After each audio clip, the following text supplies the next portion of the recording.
Hi, welcome to Constitutional Chats, hosted by me, Janine Turner, and Cathy Gillespie, with students Dakari Chapman and me, Tova Kaplan. Join us as we discuss hot topic issues with constitutional experts.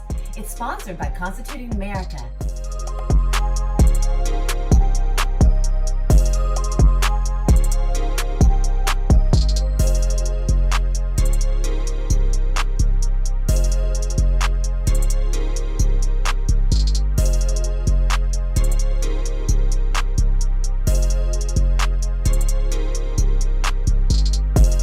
Welcome, everyone. Okay, we're going to talk about Federalist Paper 37 today. Love the Federalist Papers, explaining the United States Constitution, 85 opinion editorials that were published by the newspapers to explain what the Constitution was and what James Madison, Alexander Hamilton, and John Jay really thought it all meant. So they were explaining, trying to get the Constitution passed and ratified. So that's what the Federalist is. It's a wonderful, wonderful, wonderful book. And I'm going to introduce everyone now. And I'm sorry if you hear a little scraping. That's my Labrador, who tends to like to make the most noise during the show. All right, I'm Janine Turner. I'm an actress as well. You can check out everything about my work and whatnot at JanineTurner.com. I'm also the founder and co-president of Constituting America, which was launched in 2010 as a nonpartisan organization to explain essentially the founding documents, why they matter, and how it empowers you.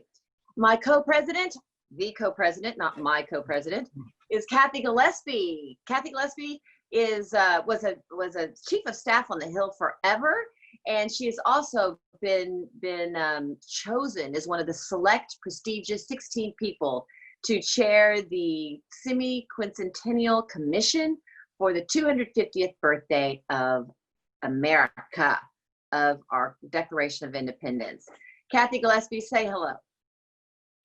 Hi, everybody. We're glad that you're here, and I'm excited about today's topic.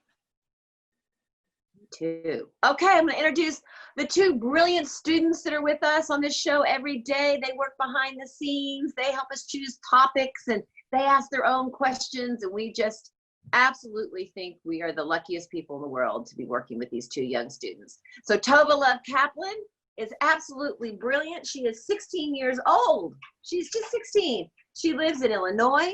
She currently serves as our National Youth Director for Constituting America and runs the National Youth Advisory Council. And she runs it like a CEO of a major corporation. She is a three-time winner of the We the Future contest. She won in 3 categories. I always like to say left brain, right brain. She won for entrepreneurial, where she created a marketing plan for us in 8th grade. And then she won for PSA, where she wrote, created, starred, edited, did everything in her own public service announcement, which is like a little commercial. She won for that category, Know Your Rights, Read the Constitution. And this year she won for STEM, where she created an app, which we will be getting up and running now that she finished her last exam today. I wasn't going to ask her to work on that till she finished her exam, but now she has, as of I think 30 minutes ago. So she's passionate about educating and empowering young people to use their constitutional rights. Tova Kaplan, say hello. Hi, everyone. Thanks for joining us. I can't wait to explore today's topic. And congratulations, Toba. She finishes all of her classes today. Took her bell over Thank that. you. Okay, next is the oh so fabulous and brilliant as well, Dakari Chapman. Dakari Chapman is also 16 years old, and we are so lucky to have him working with us. He lives in South Carolina, in Charleston, and is currently a junior full-time college student, a junior in high school and a full-time college student in South Carolina. He has won Constituting America's We the Future contest twice. Once for Best Public Service Announcement, which is like a little commercial, that he starred and wrote and directed and all of that, where he reminds viewers the Constitution is an American thing, so know it. And he also won most recently this past year for a short film, Man on the Street. Very funny. I encourage you to see all of their works, by the way, at constitutingamerica.org. He is also actively involved in our National Youth Advisory Board. We consider Dakari Chapman to be Constituting America's youth ambassador. He's a working actor, and he's been seen most recently in The Righteous Gemstones and in Netflix's Outer Banks. I think one day he told me he had 12 auditions in one day. I have never in all my life had 12 auditions in one day. During a COVID crisis, at that, I don't know how he manages to do that. Dakari wishes to be an actor, but also a politician. But he says you must really actually be an actor to be a politician. Dakari Chapman, say hello. Hello, everyone. I'm so glad to be joining you once again. Now, Constitutional Chats. We explore a hot topic with a constitutional expert. And today's hot topic is Federalist Paper 37. And today's constitutional scholar, the oh so fabulous Professor David Kopel. David Kopel, say hello, then I'm going to introduce you. Hi, thank you for having me. I'm an adjunct constitutional law professor at Denver University's Law School, also an adjunct scholar at the Cato Institute in Washington, D.C., research director for the Independence Institute, a state-level think tank in Colorado. And I've been writing for Constituting America, I think almost as long as it's been around. And it's just a wonderful place to promote civic engagement and awareness of our fundamental rights and our history. There you go. I was going to say all that, but you said it better than I did. Or that I would have. Yes, we are honored to have you with us today, Professor Kopel. Thank you so very much, and for all your generous contributions to Constituting America, and for taking the time to speak with us today on Federalist 37. So welcome, Professor Kopel. Woohoo! Okay, Professor Kopel, I know you're going to give us a short introduction, which I thoroughly appreciate. I want to just say before we start, we have a 90-day study. Professor Kopel's been a part of this study for, I don't know, probably a decade. And it's at constitutingamerica.org. We have one every year. You can resource all the past 9, or you can also resource the one we're currently doing right now. And we had a study in 2010, the year we launched, on the Federalist Papers. It's all archived at constitutingamerica.org. And our current study, which is about historical moments in America that we just need to know and need to relish, that's what's happening right now, currently on our study. But we're talking about the Federalist Papers today. And so, Professor Kopel, why don't you give us a little introduction to this awesome, well, they're all awesome, but particular paper, the Federalist Paper 37. Sure, and I just got a message on my computer that my internet connection is unstable. So if I disappear, don't worry that I've been kidnapped or anything. So Federalist Paper 37 is where Madison explains why a faultless plan was not to be expected. And to start with, the reason is the Constitutional Convention was a body of men, and so fallibility was inevitable. And he asks the people who are judging those fallible men should remember that they too are fallible. And he also asks for a appropriate open-minded spirit in the inquiry. As he says, it is a misfortune inseparable from human affairs that public measures are rarely investigated with that spirit of moderation, which is essential to a just estimate of their real tendency to advance or obstruct the public good. Madison says that this particular essay isn't written for people on either side who just scanned the proposed Constitution.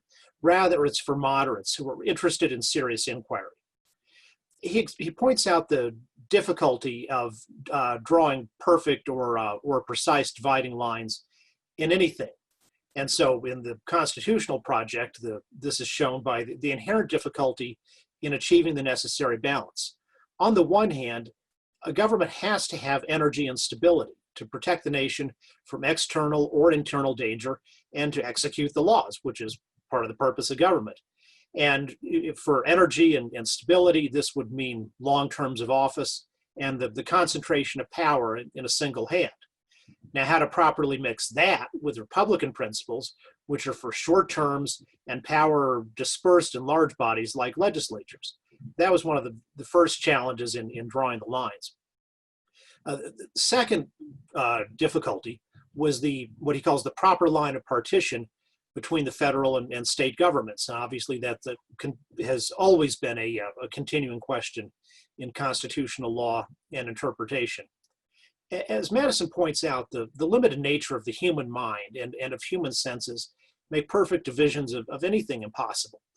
we still, he was writing back then, and it's still true scientifically today, we can't draw perfect boundaries between animal and vegetable life, for example. And on those things, at least the animals and the vegetables and all those things, they're fixed and they're real. So it's all the more impossible to draw perfect boundaries for things that are merely human constructs. And so he says we can't perfectly define the exact boundaries between legislative, executive, and judicial power. And of course, as we've seen over the centuries of the Constitution, that continues to be true. And there are some things that are clearly core judicial functions or core executive functions, but sometimes there's overlap, and it's not exactly clear where the boundaries are. And likewise, as he says, we can't even perfectly define the boundaries between the two branches of the legislature. He points out that in Great Britain, excuse me, in Great Britain, where the study of law is more advanced than anywhere else, yet the British still have questions about the lines between different branches of law, such as the common law, statutes, maritime law, or corporate law. And likewise, the British still have uncertainties over the jurisdiction of different types of courts, such as general courts, local courts, law courts, equity courts, admiralty courts. And so, as he points out, all new laws, though penned with the greatest technical skill and passed on the fullest and most mature deliberation, are considered as more or less obscure and equivocal until their meaning can be liquidated and ascertained by a series of particular adjudications and discussions. So in other words, sometimes the precise meaning is going to have to be worked out through collective experience. Now, this doesn't mean that the Constitution can mean anything and it's just up to whatever you want to do today is okay because the Constitution doesn't have any fixed meaning. His discussion of the boundary difficulties doesn't mean that there's no certain core on many issues. Let's take a look, for example, at something at ex post facto laws. Those are retroactive laws. The Article 1, Section 9 prohibits Congress from passing ex post facto laws, and Article 1, Section 10 prohibits states from passing ex post facto laws. And ex post facto clearly has a core meaning that can't be challenged.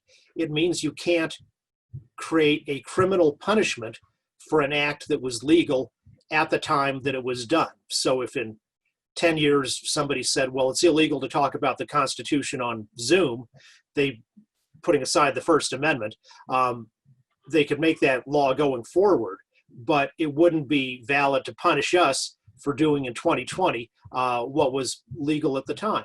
So that's the core, and that's clear and everyone understands that.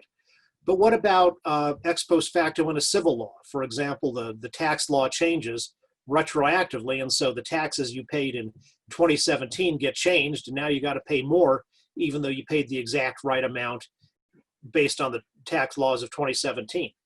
Or in the context of criminal laws, what if you keep the definition of the crime the same, but you change the punishment for the crime by increasing it? And those were issues that the courts have addressed in the ex post facto context, and those are examples of the boundary issues that Madison forecast would be inherent after the adoption of the new Constitution, or indeed after any new law. As Madison explains, human language itself is imperfect. It doesn't have the sophistication to convey with exactitude all ideas of political organization. And he points out that even when God speaks to humans in human language, that God's luminous meaning, which is presumably pretty clear in the original as God saying it, can still be rendered dim and doubtful by the limits of human language. And so the Constitutional Convention faced all of these above problems that are inherent in language and in political science.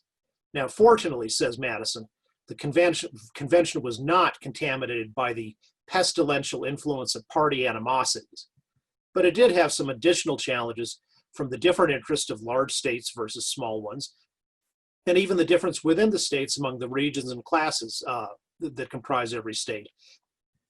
So he says the final product wasn't theoretically perfect. Rather, it was a practical compromise.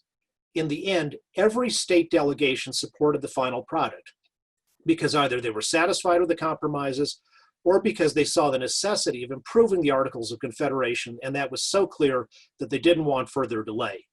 Now, given this agreement among so many contending voices and interests, and with all the fallibilities and imperfection of human reasoning, Madison writes, "It is impossible for the man of pious reflection not to perceive in it a finger of the almighty hand, which has been so frequently and signally extended to our relief in the critical stages of the revolution." So that is the 3.5 minute of Federalist 37. Bravo! You actually, yes, bravo. I had this highlighted here. I had one of the quotes you pulled from Federalist 37, and we are two important conclusions. And it says, the first is the convention must have enjoyed in a very singular degree, and you just said this, an exemption from the pestilential. There you go. How do you like that word? Pestilential. Am I even saying that correctly? Pestilential? Pestilential. What's that? Pestilential. Pestilential. You Okay. were 99% there. That's pestilential. Thank you. I love the way they wrote and they spoke. Yeah. Influence of party animosities, the disease most incident to deliberative bodies and most apt to contaminate the proceedings. The second conclusion is that all the deputations composing the convention were either satisfactorily accommodated by the final act or were induced to accede to it by a deep conviction of the necessity of sacrificing private opinions and partial interest to the public good, and by despair seeing this necessity diminished by delays or new experiments. So I think what he's saying there is people were willing to, to not get bogged down in party animosity. Yeah. And they were willing not to bring in their private opinions and all of these things. So what would James Madison think of what's going on today in our political system and this growing and ever widening divide where people seem to not be able to, the proceedings continue to get contaminated from party animosities. What would he think today about all that? I would say he wouldn't have been surprised by it and would sort of see it as an inevitable result of parties and even more so of just the inherent flaws in human nature.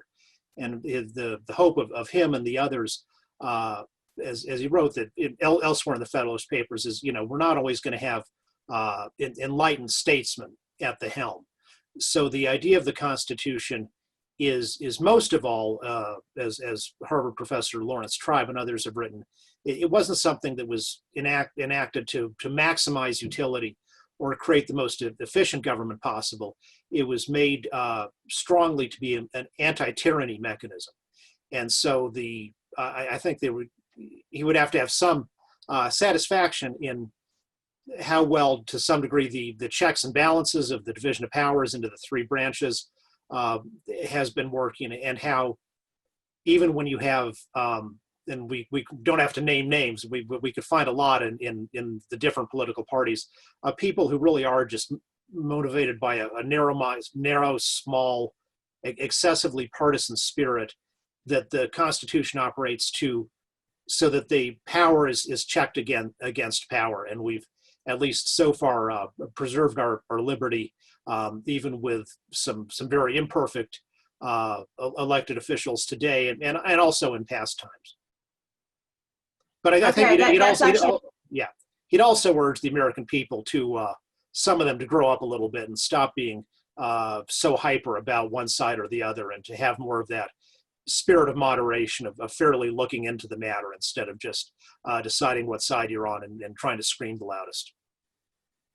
They talk about in the Federalist Papers sounding the alarm. I think it was Alexander Hamilton, that the people will sound the alarm if the party animosities or the government starts going the wrong way. They had a lot of faith in the people sounding the alarm, but that's a hopeful twist on what's happening today, that everything that's going on is preventing tyranny. But I guess it's when one side or the other becomes tyrannical in itself, but we won't go there. Okay. I don't say that in a partisan way either, but tyranny can exist within a tyrannical party, Republican or Democrat.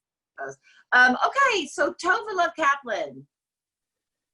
Sure, thank you. This is all really fascinating, and I really like him talking about the compromises, you know, the importance of compromising as a general idea in government, but also within that specific time period, creating the Constitution. I liked what you were saying about how, you know, the big states and the little states and people with different political opinions all decided to put aside their private opinions for the public good in order to create something that's very necessary. And like Janine was saying, I think that's definitely lessons that our lawmakers today could take. But I was wondering, so within that specific constitutional convention and time period, what were some of the compromises that people made in order to have this constitution be produced, whether that's between big states and small states, or as you mentioned, the regional differences within states or class differences. So could you talk about like how that turned out in the Constitution and what some of those specific compromises were? Sure. So one of the very biggest ones was, as you said, the differences of the large states versus the small states. And of course, that's something that has always existed throughout American history, because we're always going to have large states and small states. You know, today it might be New York, California, Texas, Florida. And back then it would have been, you know, Massachusetts, Pennsylvania, Virginia as the biggest, and New York as the biggest states. So there's an inherent tension, because the big states like Virginia say, well, we'd like the government to be mainly based on population representation. So the states that have the most people will have the most influence. And the other states, you know, Delaware, New Hampshire, at the time, and now Georgia, and now other states, you know, South Dakota, Delaware still, Rhode Island, or Hawaii. What about, they're saying, well, if it's just based on population, then we're going to get run over, and we're going to really lose our self-government, because we're going to be outnumbered. And we don't want a system like that. So we like the system of the Articles of Confederation, where the Congress was composed of state delegations, and each of the state delegations had one vote. So Roger Sherman, who was one of the great founders, and not as well remembered today as he should be, the only one man who signed all 5 of the key American founding documents, worked out the Connecticut Compromise, which said, let's split the difference. We'll have a House of Representatives that's based on population, and this will also have just 2-year terms, so it'll be very responsive to the people on a short-term basis. But then we'll have a Senate that's based on the states. Originally, the senators to be elected by the state legislatures, and later by constitutional amendment that was changed to direct election, but it's still in the Senate, every state is equal, and the senators have staggered 6-year terms. So they're supposed to be less influenced by the transient moods of the public. As George Washington said, the Senate's the saucer that to cool down the hot tea from in the cup of the House of Representatives. So that was one of many compromises. And they also made sure that, well, some people just wanted a consolidated national government that would have all the power, and the states would just be administrative districts. The final compromise was to have a strong national government, but only of limited and enumerated powers. So you'd really have a good government that had all the power it needed to do the things they thought were important. Raise and support armies, protect commerce among the several states, make national bankruptcy laws, issue patents and copyrights, establish a post office. All those important national things, the national government would have all the power it needed to do, and at the same time, it was only a government of limited and enumerated powers, so it wouldn't interfere with the self-government of the people within their own states, whether those were large states or small ones.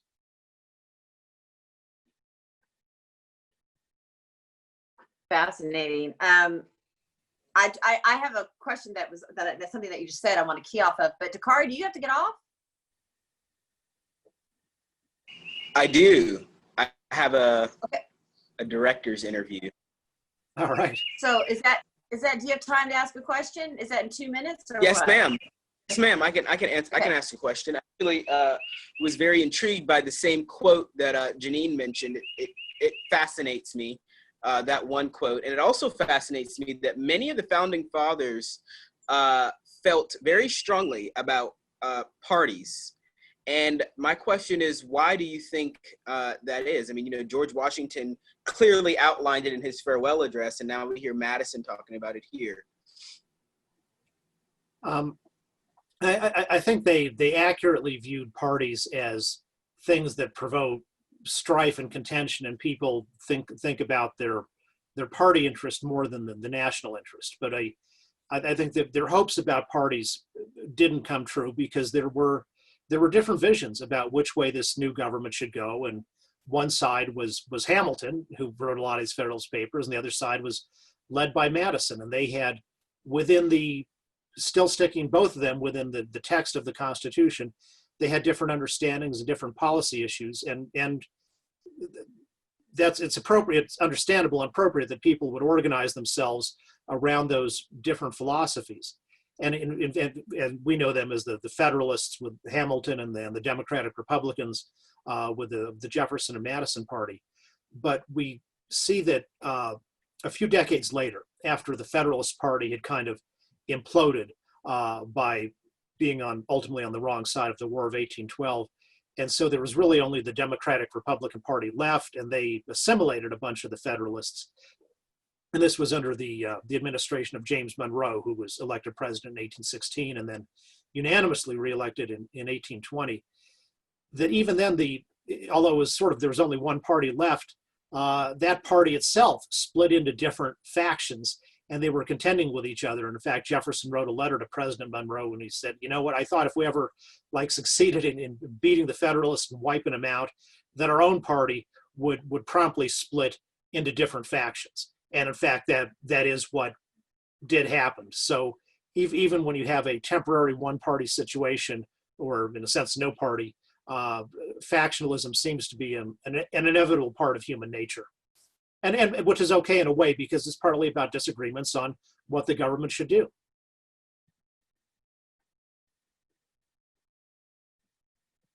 Okay, Dakari, you have to go do your call. Take your call. All the best.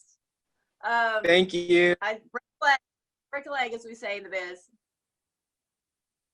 Yes, ma'am. Okay, Cathy Gillespie. Well, thank you. This has just been fascinating. I love this Federalist paper. And one of the quotes that intrigued me was pretty near the end, where Madison writes, "The real wonder is that so many difficulties should have been surmounted, and surmounted with a unanimity almost as unprecedented as it must have been unexpected." And I don't know if there's any way to know this, but do you feel like that the delegates to the Constitutional Convention who went into the convention, did they expect to fail? Did they think, what do you think their attitude was? Do you think they felt like that they were going to be able to come out with some sort of product, or do you think they felt going in that this is probably a pretty impossible task? They definitely went in knowing it was it was no piece of cake, that there was a high possibility of failure. And you could just look at, I mean, they were composed of delegates from 12 of the states. Rhode Island refused to send a delegation. But you could look at the Articles of Confederation Congress, which was also composed of delegations from the states voting as states. And one of the reasons they were meeting in the convention was because that system, representing the diverse interest of the diverse states, had so often been unable to get things done. They'd done the Northwest, organized the Northwestern states, and that had been great. But on the whole, they felt that people were always at loggerheads. So I think it was they were hopeful, but plenty of times they felt they were on the brink of failure and dissolution. The thing we talked about earlier about Roger Sherman and the Connecticut Compromise saved the day at that point. And they still, I think, once they were past that, then they were able to finish working out a lot of important and contentious details. But I think they saw that they they had a path to get a product that hopefully all the states could support and most importantly could win the approval of the American people. And I guess a follow-up to that, if I may ask a follow-up, would be Rhode Island, because I've heard Rhode Island referred to as Rogue Island. They refused to even send delegates to the convention, is my understanding. And I was just curious why they didn't send delegates to the convention, and what went on there. Well, Rhode Island had a long history, back well into the 1700s, as a great port and trading center of doing a lot of evasion of the British government, colonial government's restriction on trade. So even while the French and Indian War was going on in 1754 to 1763, Rhode Island had no problem carrying on commercial trade with the French West Indies, for example. So they had a strong spirit of going their own way, and that spirit was good in many ways, and it was one of the things that absolutely made Rhode Island one of the leaders in the Revolution and in resisting British usurpations. But Rhode Island was also, one of the reasons they were called Rogue Island was the way they were running themselves was really contrary to a national spirit. So let's say there was a lawsuit between somebody from Connecticut and somebody from Rhode Island, and that case was heard in a Rhode Island court. If the guy from Rhode Island wins, the Rhode Island court would say, okay, you got to pay this guy off in gold, real solid money. On the other hand, if the guy from Connecticut wins the case, then the court would say, oh, Rhode Islander, you can pay the Connecticut guy in these Continental Congress paper notes, which are by this point hardly worth anything. And so they were really discriminating a lot against people from the other states. And that was ending that kind of discrimination of one state against the citizens of another was absolutely a top project of the agreed by all the sides of the Constitutional Convention. They wanted to put a stop to that. And of course, Rogue Island thought that was just swell. And in fact, Rhode Island continued after the Constitution went into effect, after it was by its own terms, after it was ratified by 9 states. And even after the first Congress assembled, North Carolina and Rhode Island were still out, in essence, functioning as independent countries at that point. And part of the purpose of the Bill of Rights was to mollify them and induce them to ratify. That worked fairly straightforwardly for North Carolina. And Rhode Island was still pretty obdurate, and Congress was getting to the point where they were threatening to put a trade embargo on Rhode Island if they didn't join. But finally, Rhode Island did sign up, and I'm glad they're part of the country rather than separate. That was a good question, and that was a very historically informative answer. I had a lot of things I did not know there. That was very interesting. The paper, the differences in money, and why actually that is a good, reason right there why the Constitution was so necessary. So they talk about the Declaration of Independence, our founding fathers. So I really want to ask another question, but this was, I think, more paramount. That it's men elect men of their own choice, and the government, in essence, works for the people, and it's the people's responsibility to rise up against the government if it doesn't work. But one of the sort of avenues that they gave us to prevent this sort of uprising of a revolution was this very important aspect of how within the Constitution, which is we could amend it. Yes. And there are 2 ways to amend it, and I believe this is what's kept us from a revolution and from throwing the Constitution away for the past 27 amendments, was that we were able to do this. No one seems to have the patience to do this anymore. But of course, one way is through the Congress. Yeah. One way is through Congress. But the other way that people are very divided about it, and is that it could be done through what I call a convention of states, a states convention. So in other words, if we have a rogue bicameral legislative branch who doesn't want to impose, say, balanced budget bill, or they don't want to impose term limits upon themselves. We have this other fantastical avenue where we can actually do a convention of states, but it's never been done. And there are two points of view out there in America. There's one that's like, let's do it. I mean, we need to do it, which is really what I believe. We can't be afraid. But the other's like, oh no, if we do it, it will become the way, what the Constitutional Convention, so to speak, which they didn't call it that at the time. But what that was to the Articles of Confederation. Well, we're just going to make a few little tweaks to the Articles of Confederation, and they're behind closed doors and closed curtains for 3 months and came out with an entirely new document. So those are the two different views. One is it's necessary to do a convention of states. It's a wonderful way to prevent tyranny within our own government. But then there's the other group of people that think it's too dangerous to do because they'll emerge like they did with the United States Constitution. So what do you think James Madison would think of this particular dilemma today? Oh, I think you'd have a straightforward understanding, because conventions of the states were something that were very familiar to the founders, and there have been a number of them over the years beforehand. And in fact, there were some after as well. And it's true we haven't expressly ratified an amendment via a convention of the states, or a proposed amendment by a convention of the states.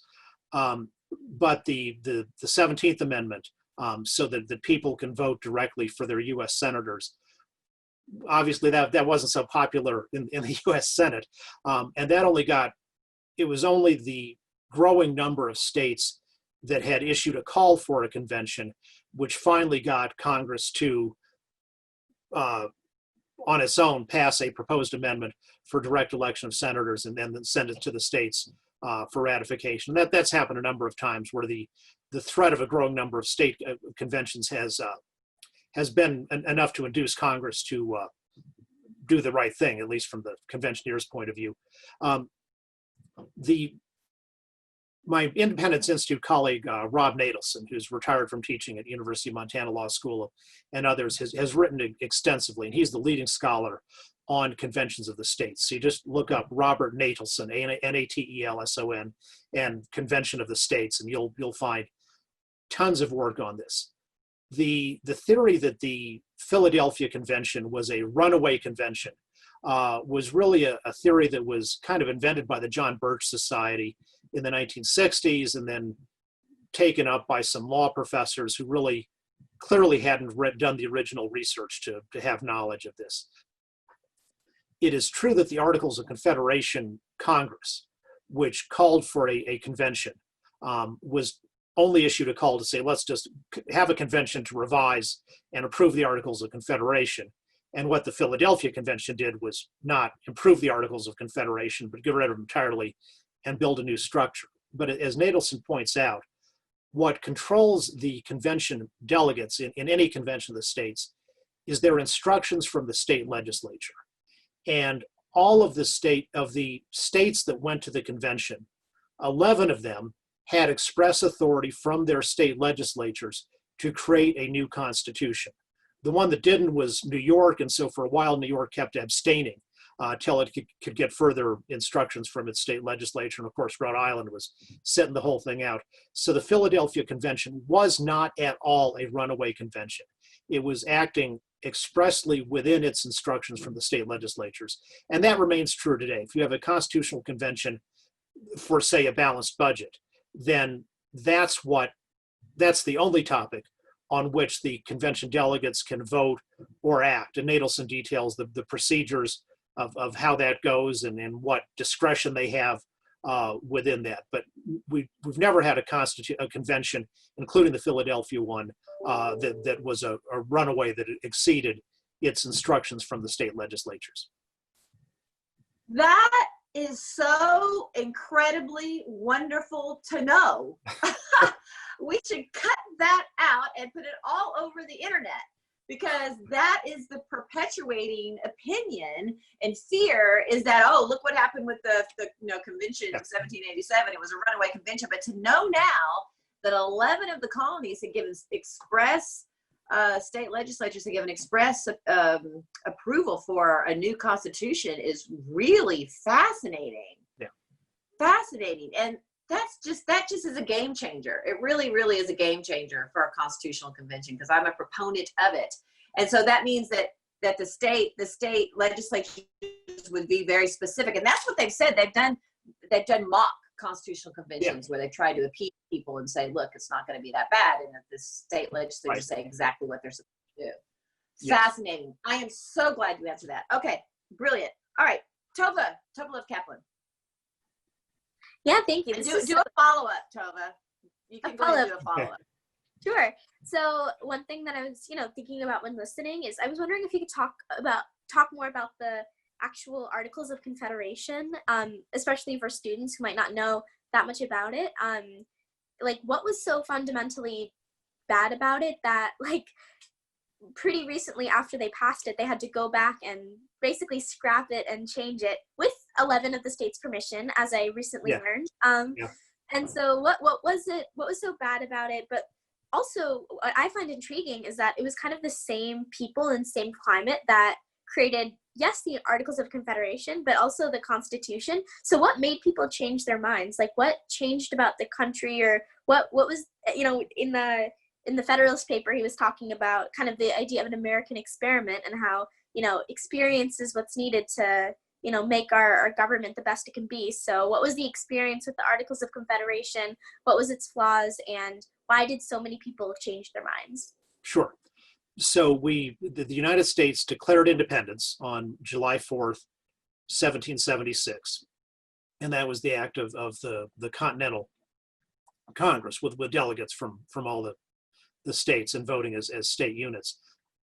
And then throughout the war, the Continental Congress did its best to manage things like foreign relations, sending Benjamin Franklin over to ultimately successfully negotiate an alliance with France and those things. But in practice, the most of running the country and indeed a lot of running the war was up to the state governments, because those several dozen great men in Philadelphia just didn't have the capacity or the administrative structure to run a national government for the most part. And so as they looked beyond the sort of ad hoc thing they were doing as the Continental Congress, they proposed a structure which was ultimately ratified by, I think Maryland ratified in 1781, and which so made it the government, the official government structure, and created a Congress and rules for it. And it was successful in some ways. It did a good job with the new territories and worked out the deals by which the eastern seaboard states gave up their land claims to the west so that those could be brought in as new states. And it ultimately had the basic flaw that for its operation, it depended on the cooperation of the states. So let's say the federal government needs tax revenue for whatever legitimate purpose you can name. The way the Articles of Confederation worked was the Confederation Congress was supposed to say, okay, here we need this much money, and here's how much each state government should give us. And we'll leave it up to the state government to get that money for us. Well, not surprisingly, the state governments were not that enthusiastic about raising money from their citizens so they could pass it on to Congress. And so that's one of the very major differences in the new Constitution was the new government created by the 1787 Constitution had the direct authority to tax, to act directly on the people. And that was the key difference. Whereas the Articles of Confederation, it was more you had the Confederation Congress, and then the states as the intermediary to get things done. And the states just were not cooperating sufficiently in that system to make it work. So for the limited, enumerated, and very important powers of the new federal government had the power to act directly on and with the citizens rather than only via the states.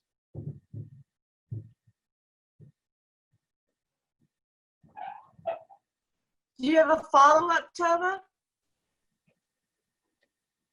No, but thank you. That's a really interesting like discussion of that. I feel like we don't learn about the Articles of Confederation as thoroughly as we should in school. We just kind of learn they did this, but then they did the Constitution. Right. But I think it's important to study where we came from, and as is so emphasized in this Federalist paper, that we need to experience how things turn out in order to refine and improve our republic. Yes. Yeah, and then, the war debt, was part of the debt that they didn't want to pay. And I just want to say they didn't give them the Constitution didn't give them the right to tax income. It was just, I guess, the ability to, because that was later during Woodrow Wilson with that tax, but it was the ability, I guess, Right. to tax whiskey or whatever they wanted to tax. Right. And But then Hamilton came in and, yes. go ahead. No, as you were saying, the limited taxing powers were granted to the new government, and they could have, for example, have excise taxes, just like you said, on whiskey or carriages, horse carriages, for example. Likewise, the ability to have tariffs, which are taxes on imports. But in general, certain other taxes, like what we would today put in the income tax category, had to be apportioned to states among the population. So for some kind of, if you wanted to have an income tax, you actually could, but it would have to be if Delaware has 2% of the states of the national population, then Delaware has to pay 2% of the income tax. And what the 16th Amendment allowed was taxes on income, or in fact, were including income derived from property that weren't apportioned by population among the states. You could just tax the income. If people from Delaware make twice as much money as everybody else, then they could pay twice as much taxes pursuant to the 16th Amendment. Okay. And then Hamilton is trying to work out a way to get rid of that war debt too. Yes. But okay, Cathy? Well, I have learned so much today. Thank you for all that you're teaching us. You had mentioned 5 documents. I guess Roger Sherman was the only member of the Constitutional Convention to sign, you said, all 5 founding documents. And I was wondering which documents those were. You start with the Continental Association, which comes in I think around 1774 or so, and it's basically a agreement to boycott British goods and start building up American resistance to the British. Then the Declaration of Independence, the Articles of Confederation, the U.S. proposed Constitution, and like Rick Perry in that famous moment, I'm forgetting one at the moment. I'll look it up in just a second and get that for you. Well, and while you're thinking of that, I had another question. I was just curious, because this is, this Federalist paper talks so much about the disagreements and how they came together and produced the Constitution. I was wondering, out of our 3 authors of the Federalist Papers, John Jay, James Madison, and Alexander Hamilton, were there any major disagreements that those 3 had, either during the Constitutional Convention that you're aware of, or even while they were writing the papers? Did they have any major disagreements that they had to work out? Not during the ratification period, where they were both working really ardently to say all the nice things they could about the new Constitution. By the way, it turns out there were the 4 great state papers: the Continental Association, Declaration of Independence, Articles of Confederation, and U.S. Constitution. There were not 5. So Sherman's the signer on all 4.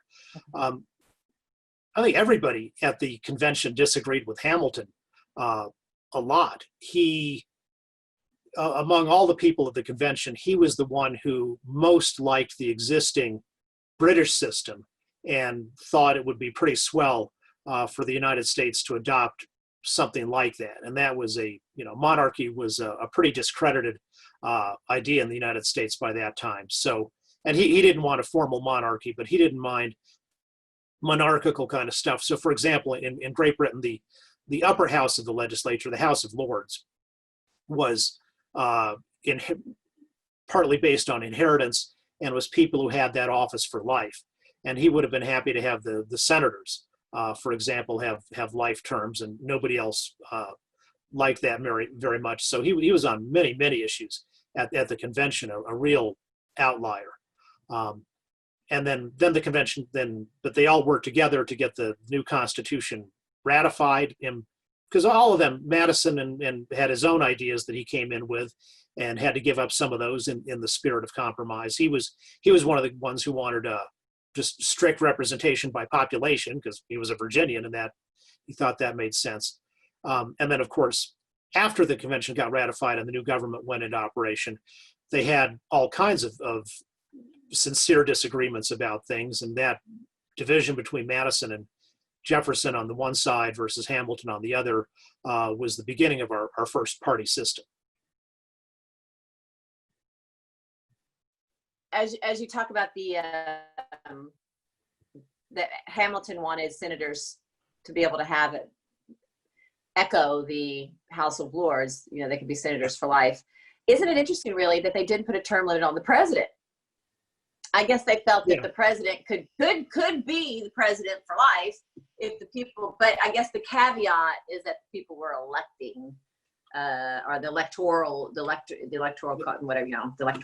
The electors were electing president, right? Yeah, so that would be a check within itself. But it is pretty interesting that they didn't limit the presidency. No, that is interesting, and as it turned out, the example Washington set by only serving 2 terms was incredibly powerful, and nobody really dared to even think about transgressing that until Ulysses Grant, in his second term, was kind of thinking about, maybe I should run for a 3rd term. He ultimately didn't do that, and then the guy who finally broke the precedent, of course, won a 3rd and then a 4th term, was Franklin Roosevelt, and was clearly way too sick, and it was irresponsible for him to run for that 4th term in 1944, and he died a few months after winning the election. And so that's the genius of the Constitution, is you can reform it and improve it, and we, I think, wisely enacted the term limits for presidents in the 1950s. Mm-hmm. But this has just been, where are we? We have 5 minutes left. So, Tova, do you have another question? Professor Kopel, this has just been really, really, really informative. I've learned so much. Yeah. Tova, or do we have? Oh, sorry. Go ahead. No, go ahead. Were you gonna ask if we had an audience question? Because I could ask one. I found one that was pretty cool. So okay, sure. Yeah, one audience question from Lucy Russell was, do you feel that the animosity between political parties that we're experiencing today was experienced on a similar level by the political climate of Madison at his time? And then furthermore, another question that I had was, taking all that we've learned today and all of the really inspiring and well thought out principles that are written about in the Federalist Paper, what are some lessons that either politicians or informed citizens of the United States can take from the Federalist Paper in how we interact with and function in our republic? Sure. And on animosity, obviously our peak of it was the Civil War and the years leading up to that. And probably the second largest peak, historically speaking, was the last 2 years of the John Adams administration, when the partisanship really got wildly out of control. And among the things that were passed was the Sedition Act, which essentially criminalized criticism of the president or Congress, and absolutely led to some serious discussions of secession.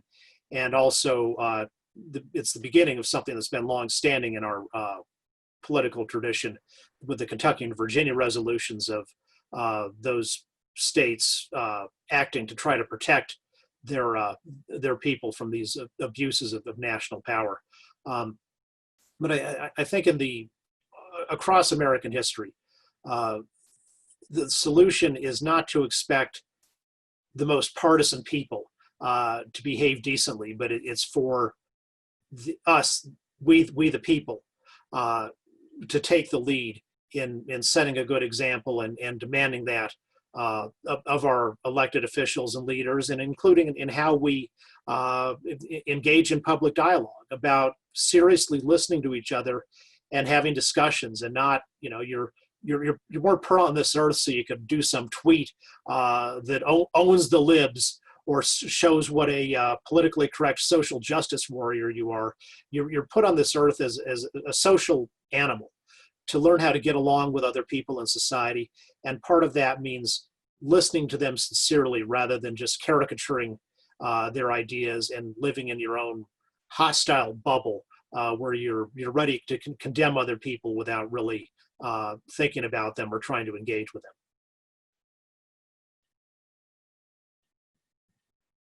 Great, great. You're just awesome. I think we are 1 minute left. That was just I learned so much. Thank you. Well, I'm sorry, my dog is making a lot of noise. She's ready to go outside. Thank you so much, Professor Kopel. Is there anything you would like to talk about that people can visit your works or website or anything before we sign off? Well, sure. My website is davekopel.org, davekopel.org.